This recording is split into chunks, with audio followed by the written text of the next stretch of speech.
this is your syllabus. You can access it through your course Canvas page. It's linked under important course information module, as well as by clicking the syllabus link. It says here the course title, MH110OLA, College Algebra. It's a 3-credit course offered spring 2024.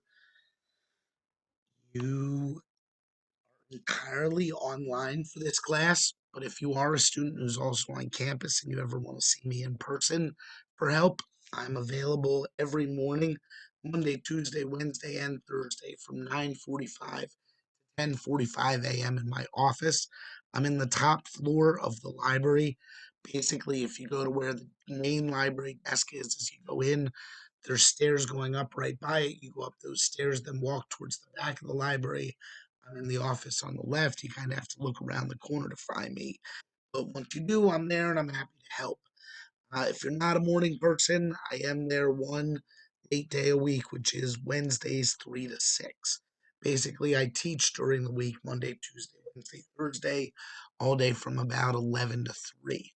So when I'm not in the classroom teaching, a little bit before, and then on Wednesdays after, are the best times to get individual help from me. There's also drop-in tutoring on campus, Tuesdays 3 to 6, Wednesdays 12:30 to 2:30, and Friday 11 to 2 in the library.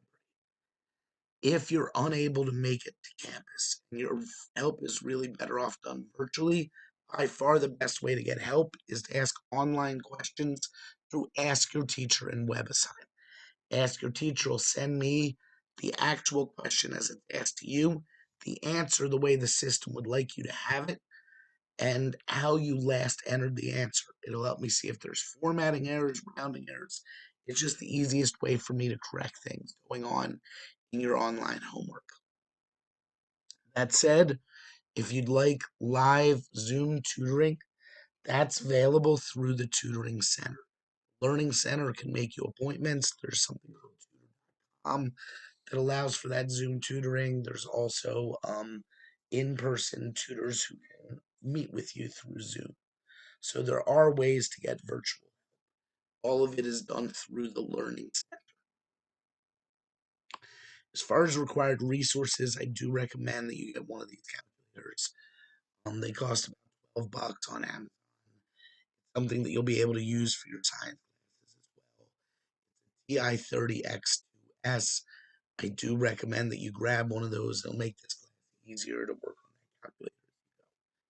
I don't recommend that you buy the book. This is an online book. You'll have access to the ebook. There's a link on the Canvas page. These objectives are what we're accomplishing through the course. You'll be evaluated, Cengage online homework. Basically, they're due Sunday nights. There's 2 to 3 sections any non-test week. Um, I'd expect each section to take you about a half hour. I'm expecting you guys to have about an hour to 2 hours of homework a week online after watching the material that goes along with the online homework. You get 5 attempts at each question. So when you press submit, it counts as an attempt. It'll tell you if it's right. If it's wrong, you can replace your answer and submit again. You can do that up to 5 total times. There are due dates of Sunday nights on these, but I don't mind extending them. Basically, if it's online homework, I don't mind extending it till the day of the test.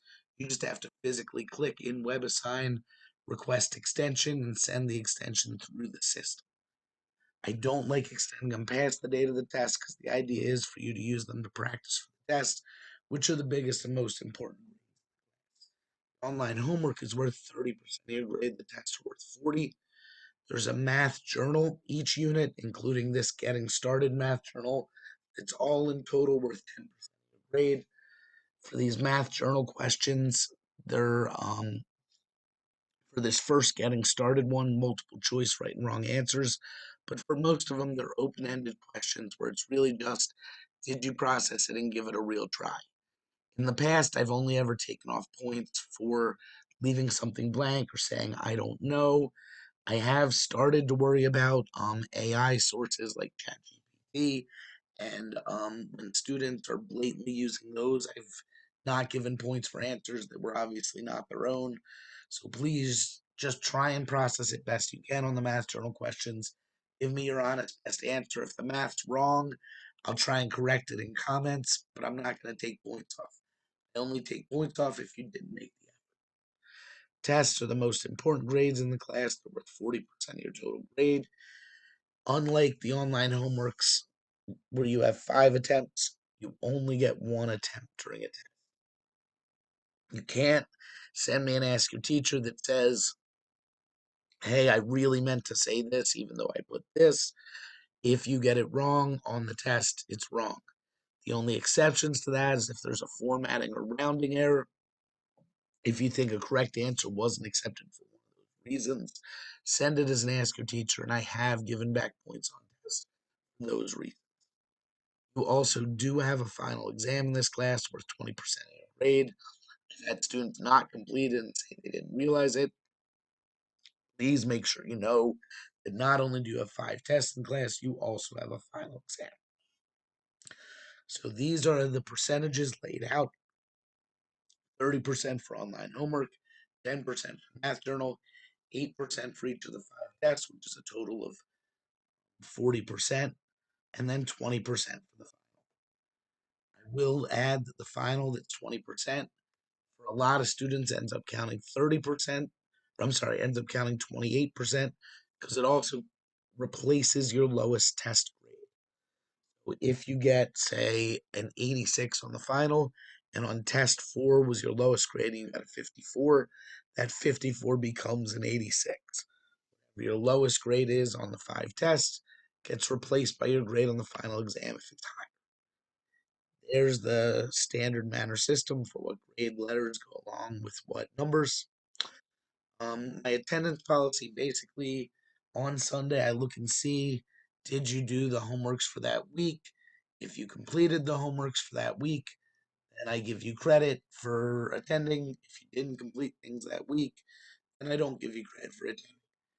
That includes if you end up having to extend things. Basically, I'll mark you absent for the week you didn't get it done. They'll give you credit for completing the homework when you do get it done. So being in attendance for the class means completing the homework. This bottom part of the syllabus goes through step by step, week by week, what I expect you to do. So it has what you're supposed to watch in the module, what homeworks are due through WebAssign, what tests and math journals are due, and then these ungraded problems for extra practice are basically there for when students have asked me, hey, are there problems like these you can give me that I could use to work with the tutor? Those are your best examples. You can look them up in the ebook by those pages. As you go through, everything is laid out in the course week by week, what you'll be doing when it's due. You know in advance when any test is. I really need you to complete those tests by the due dates. Those are hard due dates. So this 225, the test due must be taken by. It has to be turned in, completed by 11:59 p.m. If you do not complete it, you cannot retake it, you cannot extend it, you cannot reopen it. Tests are hard deadlines that you cannot miss. If there's an emergency and you cannot make it to complete the test in the time allotted, email me as soon as possible. I'll try and figure out a way for you to either come to campus to take an alternate test or another way to work around it. But in general, I really need you to be completing the tests by the days that they're due. If you have any questions, please email me. I think that's basically everything that I want to go over with this syllabus. Again, for my voice, I've just been a little sick.